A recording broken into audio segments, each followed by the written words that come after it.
سورہ بقرہ آیات 3 تا 5۔ بسم اللہ الرحمن الرحیم۔ عظیم اور دائمی رحمتوں والے خدا کے نام سے۔ قیامت پر ایمان، یہ وہ آخری صفت ہے جو پرہیزگاروں کی صفات کے سلسلے میں بیان ہوئی ہے۔ فرمایا گیا ہے کہ وہ آخرت پر یقیناً ایمان رکھتے ہیں۔ وَبِالْآخِرَةِ هُمْ يُوقِنُونَ، وہ یقین رکھتے ہیں کہ انسان محمل، عبث اور بے مقصد پیدا نہیں ہوا۔ اس کی تخلیق اس کے آگے بڑھنے کے لیے ہے، اور اس کا سفر موت کے بعد ختم نہیں ہو جاتا، کیونکہ اگر معاملہ یہیں پر ختم ہو جاتا تو یقیناً چند دن کی زندگی کے لیے یہ شور و غل فضول اور بیکار تھا۔ وہ اقرار کرتا ہے کہ پروردگار کی عدالت مطلقہ سب کے انتظار میں ہے، اور یہ نہیں کہ اس دنیا میں ہمارے اعمال بے حساب اور بغیر جزا و سزا کے رہ جائیں۔ جب وہ اپنی ذمہ داریوں کو انجام دے رہا ہوتا ہے تو قیامت کا اعتقاد اس میں اطمینان کی کیفیت پیدا کر دیتا ہے، اور کام کا بوجھ اس کے لیے باعث تکلیف نہیں رہتا، بلکہ وہ ان ذمہ داریوں کا استقبال کرتا ہے۔ حوادث کے مقابلے میں کوہ گراں کی مانند کھڑا ہو جاتا ہے، غیر عادلانہ سلوک کے مقابلے میں سر نہیں جھکاتا۔ وہ مطمئن ہے کہ چھوٹے سے چھوٹے نیک و بد کام کی جزا و سزا ہے۔ موت کے بعد ایک زیادہ وسیع جہان کی طرف منتقل ہونا ہے، اور رحمت وسیع اور الطاف پروردگار سے بہرور ہونا ہے۔ آخرت پر ایمان کا مطلب ہے عالم مادہ کی سرحد سے باہر نکل آنا اور ایک بلند تر عالم میں قدم رکھنا، جو ایسا جہان ہے کہ ہماری دنیا اس کے لیے کھیتی ہے۔ وہاں کی زندگی کے لیے زیادہ آمادہ ہونے کے لیے یہ ایک تربیت گاہ ہے۔ اس دنیا کی زندگی آخری ہدف اور مقصد نہیں، بلکہ یہ حقیقی زندگی کے لیے تمہید کی حیثیت رکھتی ہے۔ دوسرے جہان کی زندگی کو سازگار بنانے کے لیے اس جہان کی زندگی رحم مادر میں بچے کی زندگی کی طرح ہے۔ انسان کی خلقت کا مقصد کبھی بھی یہ زندگی نہیں رہا، بلکہ یہ ایک زندگی کے لیے دور تکامل ہے۔ جب تک انسان جنین سے صحیح و سالم اور ہر قسم کے عیب سے پاک متولد نہ ہو، بعد والی زندگی میں خوشبخت اور سعادت مند نہیں ہو سکتا۔ قیامت کا عقیدہ رکھنا انسان کی زندگی پر گہرا اثر پیدا کرتا ہے۔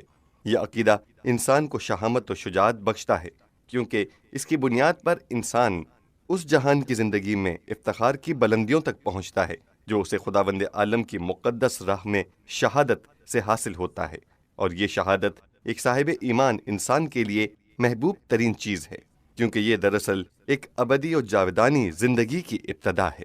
قیامت پر ایمان انسان کو گناہ سے روکتا ہے۔ دوسرے لفظوں میں ہمارے گناہ خدا اور آخرت پر ایمان سے نسبت معکوسی رکھتے ہیں۔ ایمان جتنا قوی ہوگا، گناہ اتنے کم ہوں گے۔ سورہ صاد آیت 26 میں حضرت داؤد سے خطاب الہی ہے۔ وَلَا تَتَّبِعِ الْهَوَى فَيُضِلَّكَ عَن سَبِيلِ اللَّهِ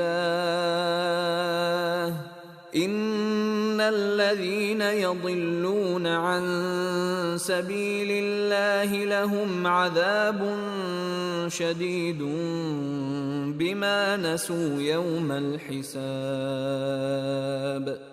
خواہشات نفس کی پیروی نہ کرنا، کیونکہ وہ تمہیں خدائی راستے سے گمراہ کر دیں گی۔ وہ لوگ جو راہ خدا سے گمراہ ہو جاتے ہیں ان کے لیے دردناک عذاب ہے، کیونکہ انہوں نے روز قیامت کو فراموش کر دیا ہے۔ گویا روز جزا کو بھول جانا قسم قسم کی سرکشی، ظلم و ستم اور گناہوں کا پیش خیمہ ہے، اور یہی چیزیں عذاب شدید کا سرچشمہ ہیں۔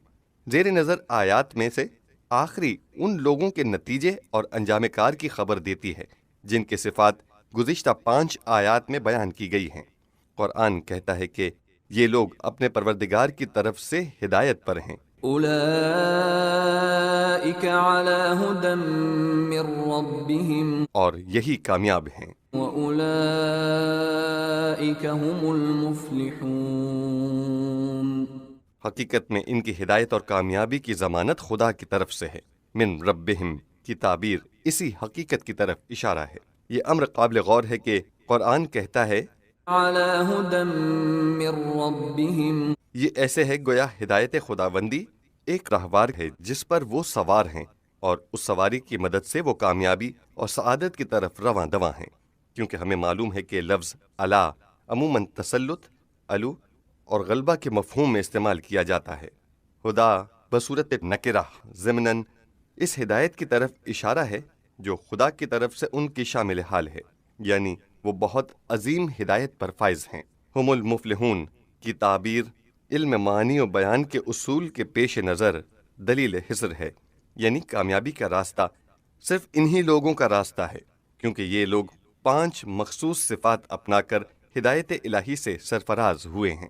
صاحب تفسیر المنار مصر ہیں کہ اولئک 2 گروہوں کی طرف اشارہ ہے۔ پہلا وہ جس میں ایمان بالغیب، قیام نماز اور انفاق کی صفات پائی جاتی ہیں، اور دوسرا وہ جو آسمانی وحی اور قیامت پر ایمان رکھتا ہے۔ لیکن یہ تفسیر بہت بعید نظر آتی ہے، کیونکہ یہ 5 صفات ایک گروہ سے مخصوص ہیں اور ایک دوسرے سے متصل ہیں، اور اس کے 2 حصے کرنا درست نہیں۔